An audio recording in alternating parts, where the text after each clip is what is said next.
waitaura zvokuti chii? Nhasi toda kukurova Senzeni. Zvakashata ndakambotaura. Senzeni natsotaura nyaya dzako. Nyatsotaura nyaya dzako zvakanaka. Ndoda kukurova Senzeni. Andina kumbotaura zvinhu zvakaipa. Ndakangotaura ndouti kwai pandakaudza naLameki ndichiti misi Mulilo atenge gwamaruva naHeadmaster ndichiti Headmaster vafwera vasipo. Pavazodzoka kutaundi kana misi Mulilo vakabata maruva ndikatoti vanotenge gwamaruva asina kana mari kuita zvakasiyana nemunhu apuwa zumbani.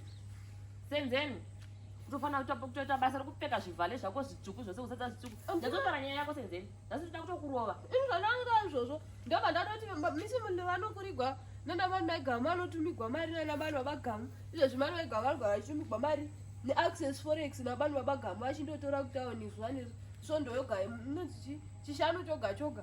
Neo misi Mulilo vanongopuwa maruva asina kana sendi kuita semunhu apuwa zumbani. Ndozvandakataura. Wakuda kusvika. Nyatsotaura nyaya yako zvawakataura Senzeni. Unoita basa rokuita makuhwa. Utazvidza munhu anopenga uchigona kuita makuhwa Senzeni ka. Wakuda kutosvika. Nyatsotaura zvawakataura chaizvo chaizvo. Unoda kuzvidza munhu anopenga unopengi iwewe. Taura zvinhu zvawakataura chaizvo. Zvagamu. Ndati wakuda kusvika. Nyatsotaura nyaya yako chaizvo zvawakataura. Unoita basa rokuita makuhwa iwewe. Ndakangoti kwagamu. Ndapoti kwagamu asi mwana wabanhu babagamu zvenyu. Taura. Ndakoti gamu asi mwana wabanhu babagamu. Ndangoti gamu mwana wabanhu babagamu asi mukatasa zvedza gamu dzakafanana nedzasekuru vamuhandavaka. Senzeni ka.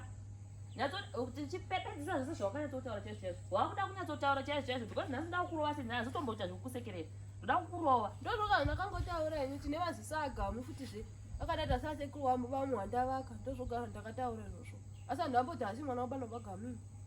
Senzeni akafanana sekuru vamuhandavaka cheti gamu. Senzeni ndozvidambura zvivhale zvako zvawakatipfekera nhasi zvawakapfeka kuti socharohwa nemheni.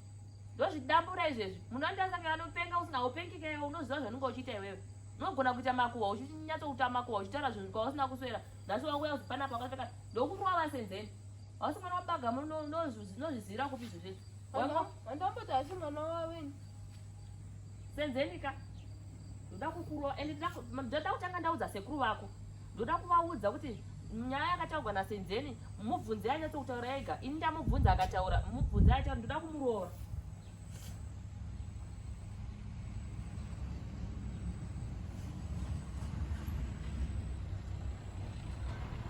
Taura zvimwe zvawakataura kana wasirira ndoda kutozvizwa. Kana ndasiya ndakangoti shuwa misi Mulilo akakurigana navanhu vaigamu maGrace 7 vanototumigwawo mari neAccess Forex. Ivo vachingopuwa maruva kuita sezumbani risina kana senti vachipuwa maruva naHeadmaster. Mira zvako uone. Ndiri kupinda kuna sekuru vako kuti ndinokutaurira. Enda zvako. Ndoda kunokutaurira kuna sekuru vako ndikasangana nawo futi kechitundu ndoda kurova. Hapana chandokubvunza ndoda kurova shoko akandigumbura straight.